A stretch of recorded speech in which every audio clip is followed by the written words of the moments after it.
ಬಿಸಿಲಿನ ಧಗೆಗೆ ಗದಗ ಮಂದಿ ಬೆಂದು ಹೋಗಿದ್ದಾರೆ. ವರ್ಷಕ್ಕಿಂತ ವರ್ಷ ಜಾಸ್ತಿನೇ ಆಗ್ತಿರೋ ತಾಪಮಾನದಿಂದಾಗಿ ಜನರು ಹೈರಾಣಾಗಿದ್ದಾರೆ. ಮನೆಯಿಂದ ಹೊರಬರಲಾರದಂತಹ ಪರಿಸ್ಥಿತಿ ಕೂಡ ಇಲ್ಲಿ ನಿರ್ಮಾಣವಾಗಿದೆ.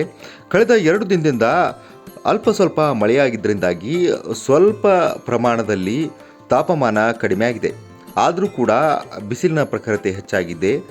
ಆದರೆ ಗದಗ ತಾಲೂಕಿನ ಕಳಸಾಪುರ ಗ್ರಾಮದ ಸಾರಿಗೆ ನಗರದಲ್ಲಿ ಮಾತ್ರ ಕೂಲ್ ವಾತಾವರಣವಿದೆ.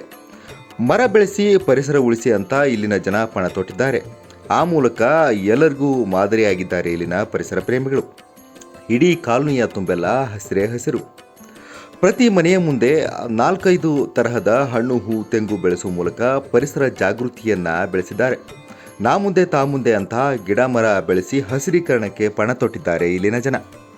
ಗಿಡ ಮರಗಳನ್ನೇ ತಮ್ಮ ಮನೆಯ ದೇವರಂತೆ ಕಾಣ್ತಾರೆ. ಜೊತೆಗೆ ಈ ಸಾರಿಗೆ ನಗರದಲ್ಲಿ ಯಾವುದೇ ಕಾರ್ಯಕ್ರಮ ನಡೆದರೂ ಕೂಡ ಅಲ್ಲೊಂದು ಸಸಿ ನೆಡುವ ಮೂಲಕ ಪರಿಸರ ಕಾಳಜಿಯನ್ನು ರೂಢಿಸಿಕೊಂಡಿದ್ದಾರೆ.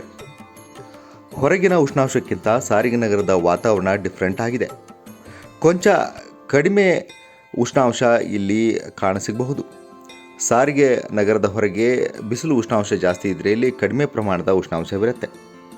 ಸಾರಿಗೆ ನಗರ ಎಂಟ್ರಿ ಆಗ್ತಿದ್ದಂತೆ ಕೂಲ್ ವಾತಾವರಣವಿದ್ದು ಒಂದು ಸಣ್ಣ ಕಾಡಿನಂತೆ ಈ ಏರಿಯಾ ಗೋಚರವಾಗುತ್ತೆ. ಕಾಂಕ್ರೀಟ್ ಕಾಡಿಗೆ ಫುಲ್ ಡಿಫ್ರೆಂಟ್ ಆಗಿದೆ ಈ ಸಾರಿಗೆ ನಗರ. ಕಾಂಕ್ರೀಟ್ ಮಧ್ಯೆ ಹಸಿರ ಹೊದಿಕೆ ಇದ್ದಂಗಿದೆ. ಸಾರಿಗೆ ನಗರದ ಜನಕ್ಕೆ ಸಲಾಂ ಅಂತಿದ್ದಾರೆ ಪರಿಸರ ಪ್ರೇಮಿಗಳು.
ಇನ್ನು ಗಿಡ ಮರ ಬೆಳೆಸಿದ್ರ ಬಗ್ಗೆ ಇಲ್ಲಿಯ ಸ್ಥಳೀಯ ಜನರು ಹೇಳೋದು ಹೀಗೆ.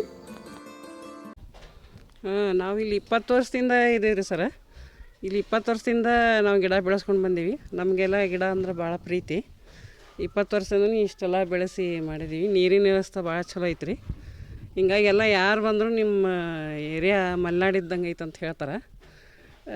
ನಮಗೆ ಹೆಂಗಾಗುತ್ತಂದ್ರೆ ನಮ್ಮ ಮನೆಯೊಳಗೆ ಭಾಳ ಕೋಲ್ಡ್ ಫೀಲ್ ಆಗುತ್ತೆ ರೀ. ಒಟ್ಟು ಬೇಸಿಗೆ ಅನಿಸೋದೇ ಇಲ್ಲ ನಮ್ಮ ಏರಿಯಾ. ಒಟ್ಟು ಅನಿಸೋದೇ ಇಲ್ಲ ರೀ, ಕೋಲ್ಡ್ ಅನಿಸ್ತೈತಿ. ಯಾರು ಬಂದರೂ ನಿಮ್ಮ ಏರಿಯಾ ಭಾಳ ಕೋಲ್ಡ್ ಐತೆ ಅಂತ ಅಂತಾರೆ ರೀ ಸರ್. ನಮ್ಮ ಮನೆಯೊಳಗೆ ಕೂತ್ಕೊಂಡ್ರೂ ಫುಲ್ AC ಒಳಗೆ ಕೂತ್ಕೊಂಡಾಗತ್ತೆ ರೀ ನಮ್ಮ ಮನೆ. ಯಾಕಂದ್ರೆ ಎಲ್ಲ ಎತ್ತರ ಆಗಿಬಿಟ್ಟಾವಲ್ಲ ರೀ ಗಿಡ, ಭಾಳ ಕೋಲ್ಡ್ ಫೀಲ್ ಆಗುತ್ತೆ ರೀ. ನೀರಿನ ಸವಲತ್ತು ಭಾಳ ಚಲೋ ಐತ್ರಿ ಸರ್. ಹಿಂಗಾಗಿ ನಾವೆಲ್ಲ 2 ಹೊತ್ತು ನೀರು ಹಾಕ್ತೀವಿ ರೀ ಗಿಡಕ್ಕೆ. ಆಮೇಲೆ ಗಿಡ ಎಲ್ಲ ತೆಂಗಿನ ಗಿಡ, ಮಾವಿನ ಗಿಡ ಯಾವುದೇ ಹಾಕ್ರಿ ಏರಿಯಾ ಒಳಗೆ ಒಟ್ಟು ಹುಸಿ ಹೋಗೋದೇ ಇಲ್ಲ. ಅಷ್ಟು ಚಲೋ ಬೆಳಿತಾವೆ ರೀ. ಮಣ್ಣು ಭಾಳ ಚಲೋ ಐತ್ರಿ ಸರ್ ಇಲ್ಲಿ. ಹಿಂಗಾಗಿ ಎಲ್ಲ ಗಿಡ ಭಾಳ ಚಲೋ ಬೆಳೆದಾವೆ ರೀ. ಆಮೇಲೆ ನಮ್ಗೆ ಗಿಡ ಅಂದ್ರೆ ಭಾಳ ಪ್ರೀತಿ ಸರ್ ನಮ್ಮ ಏರಿಯಾದವ್ರಿಗೆ. ಪ್ರತಿಯೊಬ್ಬರೂ ಎಲ್ಲ ಗಿಡನ ಕೊಡ್ರಿ ಸರ್. ಮಾವಿನ ಗಿಡದಿಂದ ಹಿಡಿದು ಪ್ಯಾಲ್ ಗಿಡದಿಂದ ಹಿಡಿದು ಎಲ್ಲ ಗಿಡನೂ ಅದಾವೆ ರೀ ಸರ್. ಚಿಕ್ಕು, ನೆಲ್ಲಿ ಗಿಡ ಎಲ್ಲ ಅದಾವೆ ನೋಡಿರಿ ಸರ್. ಹಿಂಗಾಗಿ ಎಲ್ಲ ಚಲೋ ಬೆಳೆದಾವೆ ರೀ ಸರ್ ಇಲ್ಲಿ. ಭಾಳ ಕೋಡ್ ಅನಿಸ್ತತ್ರಿ ಸರ್ ಇಲ್ಲಿ. KSRTC ಕಾಲನಿ ಅಂತಕ್ಕಂಥದ್ದು ಏನೈತಲ್ಲ, ಇದು ನಮ್ಮ ಕಳಸಾಪುರ ಗ್ರಾಮ ಪಂಚಾಯತಿ ವ್ಯಾಪ್ತಿಗೆ ಬರೋದರಿಂದ ಇಲ್ಲಿ ಯಥೇಚ್ಛವಾಗಿ ನೀರಿನ ಪ್ರಮಾಣ ಹೆಚ್ಚಿಗೆ ಇರೋದರಿಂದ ಸಾಕಷ್ಟು ಗಿಡ ಮರಗಳನ್ನು ಬೆಳೆಸಿ ಇವತ್ತು ಸಾಕಷ್ಟು ವಿವಿಧ ನೂರಾರು ಜಾತಿಯ ಸಸ್ಯಗಳನ್ನು ನಾವು ಕಾಣ್ಬೋದು. ಇಲ್ಲಿ ತೆಂಗಿನ ಮರ ಇರ್ಬೋದು, ಆಮೇಲೆ ಪೇರಲೆ ಗಿಡ ಇರ್ಬೋದು, ಕಸ್ಟರ್ಡ್ ಆ್ಯಪಲ್ ಅಂತಕ್ಕಂಥದ್ದು ಅದು ಇರ್ಬೋದು, ಇವತ್ತು ಚಿಕ್ಕು ಗಿಡ ಇರ್ಬೋದು, ಹಲವಾರು ಜಾತಿಯ ವಿವಿಧ ಜಾತಿಯ ಸಸ್ಯಗಳನ್ನು ತಂದು ಇಲ್ಲಿ ಜನರು ನೆಟ್ಟಿದ್ದಾರೆ. ಅವನ್ನ ಸಾಕು ಮಕ್ಕಳಂತೆ ಅವ್ರನ್ನ ಪೋಷಿಸಿ ಪಾಲನೆ ಮಾಡಿದ್ದಾರೆ. ಹಾಗಾಗಿ ದಿನನಿತ್ಯದಲ್ಲಿ ಅವರು ಅದರಿಂದ ಬಿಡ್ತಕ್ಕಂಥ ಹೂಗಳಿರ್ಬೋದು, ಆಮೇಲೆ ತೆಂಗಿನಕಾಯಿಗಳನ್ನ ಇರ್ಬೋದು, ಪೂಜೆಗೆ ಪುನಸ್ಕಾರಗಳಿಗೆ ಉಪಯೋಗಿಸ್ತಾ ಇದ್ದಾರೆ. ಹಾಗಾಗಿ ಇಲ್ಲಿ ಯಾರಾದರೂ ಜನರು ಹೊರಗಿಂದ ಏನಾದರೂ ಬಂದ್ರಂದರೆ ಬೇಗ ಈ ಕಾಲನಿ ಬಿಟ್ಟು ನಾವು ಇನ್ನೂ ಒಂದು ದಿವಸ ಇಲ್ಲೇ ಇರ್ತೀವಿ ಅಂತಕ್ಕಂಥ ಭಾವನೆಯನ್ನು ವ್ಯಕ್ತಪಡಿಸ್ತಾರೆ. ಇದು ಅತ್ಯಂತ ಕೂಲ್ ಐತಿ. ಜೊತೆಗೆ ನಮಗೆ ಈ ವರ್ಷ ಎಷ್ಟೊಂದು ತಾಪಮಾನ ಇದ್ದರೂ ಕೂಡ ನಮಗೆ ಅದು ಫೀಲ ಬಂದಿಲ್ಲ ಇಲ್ಲಿ ಈ ಕಾಲನಿ ಜನರಿಗೆ. ಹಾಗಾಗಿ ಜನರು ಭಾರಿ ಕೂಲ್ ಐತ್ರಿ ನಮ್ಮದು ಏರಿಯಾ ಅಂತಕ್ಕಂಥದ್ದನ್ನು ವ್ಯಕ್ತಪಡಿಸ್ತಾರೆ. ಈಗ ಹೊರಗೆಯಿಂದ ಹೋದ್ವಿ ಅಂದ್ರೆ ನಾವು 40ರಿಂದ 42 ಡಿಗ್ರಿ ಸೆಲ್ಸಿಯಸ್ ತಾಪಮಾನ ಇರೋದು ನಿಜ. ಇಲ್ಲಿ ಬಂದ್ವಿ ಅಂದ್ರೆ ಆ ಫೀಲ ಬರೋಂಗಿಲ್ಲ. ಇಲ್ಲಿ ನಾವೇನಪ್ಪ ಇಲ್ಲಿ ಮಲೆನಾಡಿನಾಗ ಇದೀವೋ ಏನೋ ಅಂತಕ್ಕಂಥ ಫೀಲ್ ಬರ್ತಕ್ಕಂಥದ್ದನ್ನು ಬೆಳೆಸಿದ್ದಾರೆ. ಹಾಗಾಗಿ ಇದೆಲ್ಲ ಕೇವಲ ಒಬ್ಬರದ್ದು ಎಫರ್ಟ್ ಅಲ್ಲ, ಇದು ಜನರದ್ದು ಇರ್ಬೋದು, ಆಮೇಲೆ ನಮ್ಮ ಗ್ರಾಮ ಪಂಚಾಯತಿಯಿಂದ ಇರ್ಬೋದು. ಒಂದೊಂದು ಟೈಮ್ನೊಳಗೆ ನೀರು ಕುಡಿಯೋಕ್ಕಿಲ್ದಾಗ ಕೂಡ ಅವರು ನೀರಿನ ಟ್ಯಾಂಕರಲ್ಲೇ ತೊಗೊಂಬಂದು ನೀರನ್ನು ಹಾಕಿಸಿ ಗಿಡವನ್ನು ಬೆಳೆಸ್ಯಾರ. ಹಾಗಾಗಿ ಇವತ್ತು ಈ ಪರಿಸರವನ್ನು ಆ ರೀತಿ ಪ್ರೀತಿಸ್ತಾರೆ. ಹೀಗಾಗಿ ಗಿಡ ಮರಗಳನ್ನ ಬೆಳೆಸ್ಯಾರ. ಪ್ರಕೃತಿನ ಅಷ್ಟೇ ಪೂಜೆ ಮಾಡ್ತಾರೆ, ಗಿಡ ಮರಗಳನ್ನ ಅಷ್ಟೇ ಪೂಜೆ ಮಾಡ್ತಾರೆ.